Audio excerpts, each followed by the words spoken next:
A cada hora surge um novo caso de câncer infanto-juvenil no Brasil. Infelizmente, às vezes, o diagnóstico não sai no momento oportuno e o tratamento se torna cada vez mais difícil. Por isso, o Instituto Ronald McDonald trabalha na capacitação de profissionais para que eles possam identificar sintomas típicos de câncer infanto-juvenil precocemente. Por isso, o Conversa Pública de hoje vai falar sobre o assunto e nós recebemos o Francisco Neves, que é o superintendente do Instituto Ronald McDonald. Francisco, um prazer recebê-lo no Conversa Pública. Prazer é meu, Herbert e ouvintes. Estou aqui com muita alegria e com um prazer enorme, até de certa forma sentido honrado por vocês estarem nos entrevistando para saber um pouco mais da causa. É necessário que a gente diga os avanços, é necessário que a gente diga os desafios, mas é necessário também que a gente diga o que nós conseguimos. Bom, para a gente começar, eu gostaria que você tentasse explicar para a gente por que é tão importante o diagnóstico precoce para o tratamento do câncer infanto-juvenil. Então, o diagnóstico precoce ele é importante porque quanto mais cedo você detectar que a criança pode ter câncer e você confirmar esse diagnóstico, as chances de cura aumentam muito. Por que isso? Porque, na verdade, na criança, o número de células que nasce é maior que o número de células que morrem. Por isso que a doença se manifesta de forma aguda, ela vem rápida, mas se você tratar adequadamente, identificar precocemente, você tem uma chance de cura maior. A diferença do câncer da criança para o adulto é que no adulto é o inverso. O câncer já não se manifesta de forma aguda, é crônico, porque as células que nascem não são na mesma velocidade das que morrem. É o passar do tempo. Então, elas vêm se manifestando através de sinais, sintomas. E quando você descobre, às vezes, por isso a importância da prevenção no câncer no adulto, a doença pode já estar avançada ou já pode estar com metástase. Na criança, o diagnóstico precoce é importante porque a gente consegue inverter a lógica do que seja o tratamento hoje. Nos lugares onde não há diagnóstico precoce, e isso é uma informação muito importante, quando você suspeita através de sinais e sintomas, você identifica que aquela criança tendo câncer, você inverte vamos chamar, a equação. Na maioria das vezes hoje no Brasil, a criança chega com diagnóstico tardio, os tratamentos são prolongados, você fica mais tempo no hospital, a criança fica mais tempo separada da família e o custo é alto, com a chance de cura menor. Se a gente inverte essa lógica e faz a detecção precoce do câncer, a gente consegue identificar no início, o tratamento é mais curto, as chances de cura aumentam exponencialmente e o tratamento é menos agressivo, é menos mutilador, vamos chamar assim, não precisa amputar a perna, não precisa ficar cego de olho, e é uma economia para o próprio governo, para o próprio Estado, para todo o povo.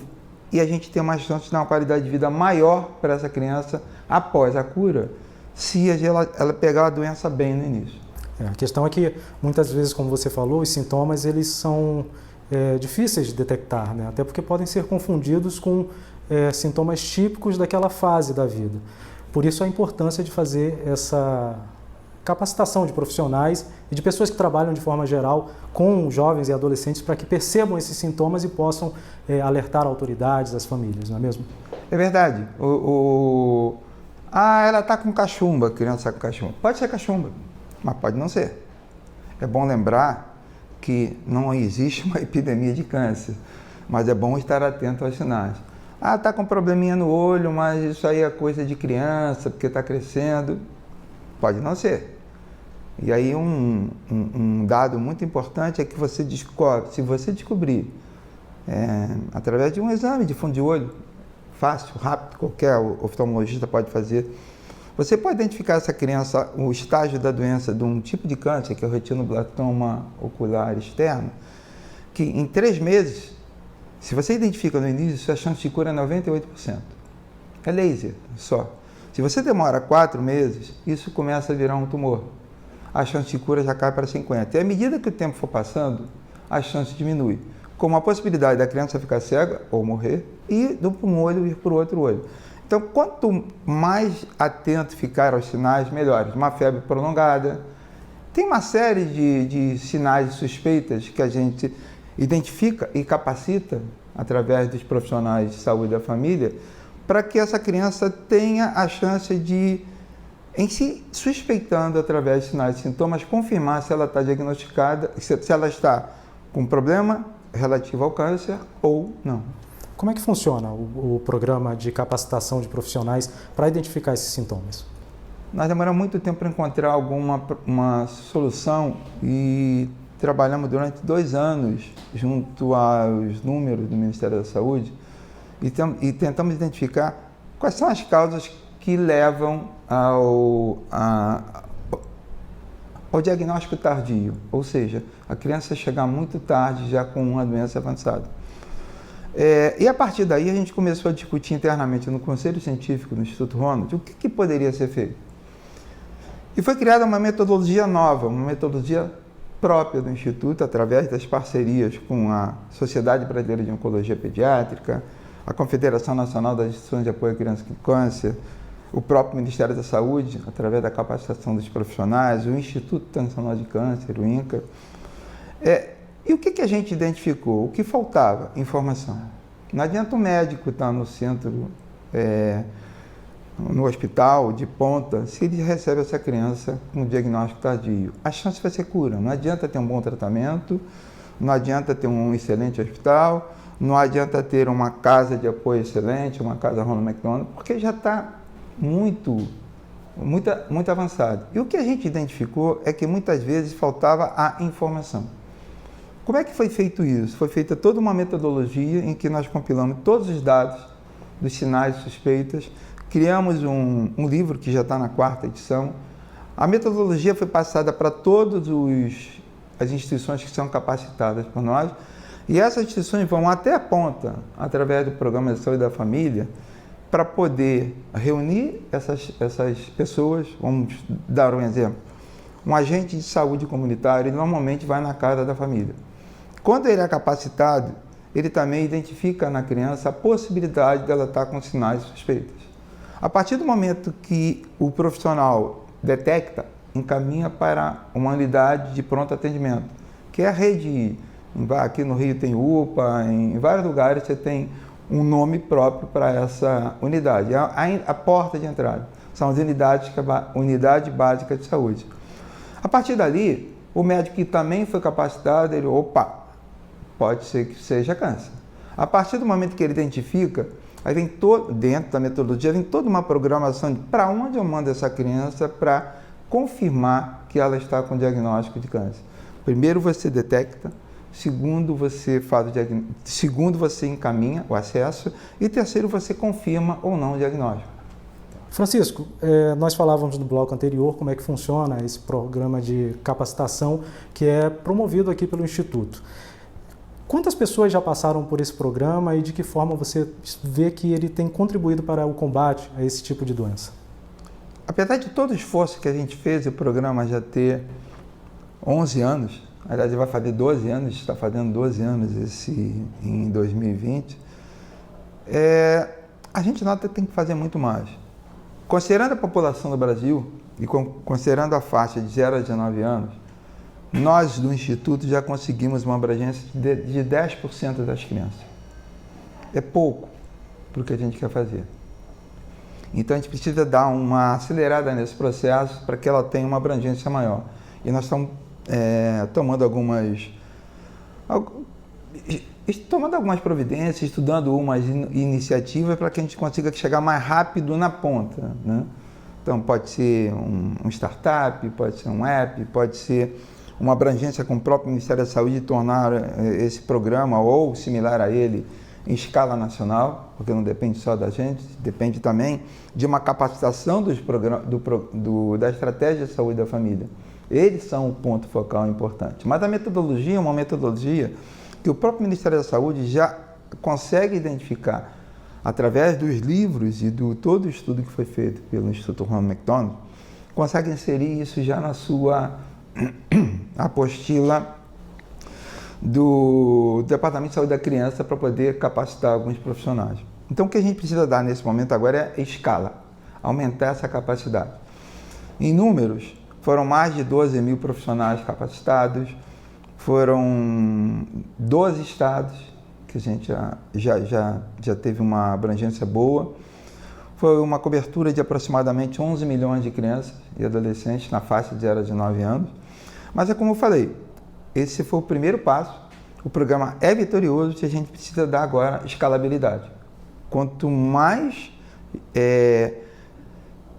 possibilidade de levar informação para mais pessoas, e isso passa por uma série de ações que nós estamos estudando, como escolas, como não só profissionais de saúde, mas tornar isso também nos centros urbanos, não só nos lugares mais distantes. E a gente tem algumas características de que o Brasil é composto de vários Brasis, vamos chamar assim, né? Na região sudeste, região sul, existe uma grande concentração em poucas cidades. Mas na região norte, principalmente, é o contrário. Você tem uma grande área e as pessoas estão localizadas em centros mais distantes. Não tem uma densidade tão grande ou tão forte como nos estados do sudeste. Então, as abordagens e a maneira de trabalhar é bem diferente, porque o Brasil é um país de várias culturas. Por exemplo, uma criança, e isso foi um programa, inclusive, vitorioso e reconhecido com prêmios internacionais. O programa de diagnóstico precoce, ele já recebeu vários prêmios nacionais e internacionais. Mas teve um internacional que foi muito interessante, que foi pela própria Ronald McDonald Health Charity, a sede em Chicago, que ficou encantada com o trabalho que a gente fez em Santarém. Santarém fica entre Belém e entre Manaus, uma região ribeirinha.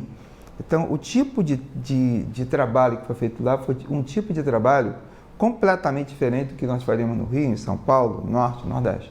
A população ribeirinha, que foi identificada que muitas crianças dessa região iam para Belém e acabavam morrendo no hospital. Então, várias ações foram feitas em parceria com o governo do estado. E através dessas ações, a gente conseguiu, em 12 anos, aumentar de 4 casos novos para 40 casos novos. E mais que isso, se conseguiu fazer... Veja, não é só o programa de diagnóstico precoce, é toda uma política e toda uma ação específica que você faz em cada região. O governo, sensibilizado, como tinha um hospital regional do Baixo Amazonas, ele criou uma área de oncologia pediátrica. Então, as crianças já começam, já há anos, né? Elas vão sendo tratadas ali mesmo, no que não for um tipo de câncer tão agressivo, já começa a fase inicial ali. E o número de crianças que saem dali para ir para Belém é um número menor e as que já vão encaminhadas para um índice de cura maior. Então, o programa de diagnóstico precoce, ele alavanca uma série de outros programas que o próprio Instituto faz, porque você identifica, você traz a criança e confirma o diagnóstico. E aí, o tratamento, como é que é feito? Então, respondendo a sua pergunta, e é bom que se tenha uma noção de como funciona na prática. E eu estou dando um exemplo para que pessoas entendam que a maneira de abordar na região sudeste é diferente da região sul, é diferente da região nordeste, por conta das suas culturas e por conta das suas características geográficas. Eu queria também aproveitar para perguntar, porque quando a gente fala sobre tratamento de câncer no Brasil, é inevitável falar um pouco sobre como esse tratamento é feito especialmente no sistema público, já que a maioria das pessoas tem que ir para o sistema público. Como o senhor que trabalha diretamente com o combate ao câncer, como o senhor vê hoje o tratamento público que é oferecido no sistema brasileiro? Bom, eu vou falar do que eu conheço, que é a área de câncer infanto-juvenil. Eu diria que, se nós considerarmos o início da fundação do Instituto em 1999, a gente nota que houve um avanço incrível. O Instituto Ronald McDonald investiu muito em hospitais, que era o primeiro ponto, né? No início da fundação do Instituto, o primeiro programa que a gente queria fazer era o diagnóstico precoce. A gente não sabia o que, nem como fazia. Isso em 99, quando o Instituto foi fundado.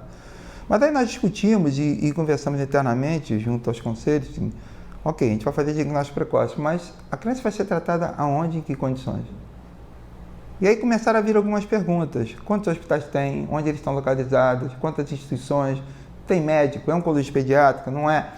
Nós começamos a trabalhar e a estudar, entender um pouco mais a realidade e nós invertemos. Pô, não adianta pensar em diagnóstico precoce agora se os hospitais não estão em condições de atender essa criança. A maioria, não digo todos, a grande maioria. E foi o trabalho que a gente fez até 1998, quando em seguida a gente veio para diagnóstico precoce. Era comum, agora não tão comum, crianças saírem da região norte, nordeste, centro-oeste e virem para a região sul, para a região centro-oeste se tratar. E quando isso acontecia, você tinha um problema sério, que era a questão das crianças que vinham com a mãe e ficavam os outros filhos com o pai na região. Isso era um caos. E a gente está falando aí de uma estimativa de 8 meses a 2 anos de tratamento. Você poderia ter uma ruptura, e acontecia, em algum momento, a ruptura na família. Então, essa ideia de primeiro organizar a estrutura da oncologia pediátrica em parceria, mais uma vez, com o Instituto Nacional de Câncer, com o Ministério da Saúde, fez com que as crianças começassem a ficar nos centros, ou pelo menos nas capitais dos seus estados. Hoje tem um bom centro em Teresina, tem um bom centro em São Luís, em Belém. A gente começa a ver que pelo menos nas capitais você tem um bom centro. E a migração começa muitas vezes a ser das cidades, mas dentro do seu estado, dentro da sua cultura. Uma distância menor, um deslocamento também familiar mais fácil. Exatamente. Tem tantas variáveis que trazem um sucesso. Eu fico arrepiado quando eu falo isso, porque a gente vibra com as coisas que a gente faz. E a gente nota a contribuição que a gente deu. Com isso, você tende a fazer com que a criança fique mais na sua localidade, o que não quer dizer que ela não tenha que vir para Rio, para São Paulo, para Porto Alegre, para outras regiões, porque às vezes você tem um caso mais complexo que você não vai fazer transplante de medula óssea em qualquer região, porque isso custa muito caro. Então, isso é um serviço especializado, mas que pode, e aí eu me orgulho de fazer parte desse trabalho que tem sido feito ao longo dos 20 anos do Instituto, que a gente nota o intercâmbio que a gente faz e a gente incentiva a articulação desses centros entre si para que eles comecem a se comunicar, estou enviando uma criança com problema assim, assim, assim, a criança vem com todas as características, já veio com um encaminhamento mais adequado, com mais alguma coisa, com os dados científicos. Eu estou evitando falar em termos técnicos para que todos compreendam, né? E às vezes eu tenho que fazer uma mudança no meu cérebro para que as pessoas entendam a maneira mais correta. Quando a criança vem, ela fica na sua localidade, ela vem para o centro e volta, o intercâmbio é do contra-referência. Os médicos, aconteceu isso e agora é com você. Esse intercâmbio é muito importante. São muitas as conquistas que a gente teve, mas é importante explicar que eu saiba, ao longo desses anos, já são 20, nós passamos por crises incríveis. Eu não me lembro de nenhum hospital ter fechado, ter sido encerrado o seu atendimento por conta de falta de investimento, por conta de uma abnegação. E aí a gente tem que tirar o chapéu, na verdade, prestar um grande reconhecimento aos médicos oncologistas pediátricos que são abnegados. Eu estou falando que ao longo desses 20 anos nós contribuímos para que algumas ações fossem feitas, como lá atrás, quem cuidava da criança em alguns hospitais eram médicos de adultos. E a gente começou a investir no investimento de, olha, quem tem que cuidar de criança é um oncologista pediátrico. Queria que o senhor falasse para a gente de que forma o Instituto vem trabalhando e quais os programas que desenvolvem nessa batalha. Então, no anterior eu até peguei a deixa de diagnóstico precoce para mostrar que precisava de um centro de tratamento. E o que a gente fez ao longo desses anos, esse é um mote, é um slogan que o Instituto tem. O Instituto Ronald McDonald trabalha antes, durante e após o tratamento. Antes do tratamento é o diagnóstico precoce, porque a criança não sabe que tem câncer, então a gente traz a criança para a rede. Depois que identifica que tem câncer, aí o Instituto apoia os hospitais conveniados que trabalham conosco, através desse estudo que a gente tem, do cadastramento. A gente vai tratar.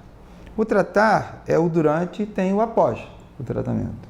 Durante o tratamento, que a gente trabalha com um outro programa, que é o Programa Atenção Integral, que olha a integralidade, ele é focado em melhoria de condições hospitalares, em casas de apoio, casas Ronald McDonald, para que a taxa de abandono diminua.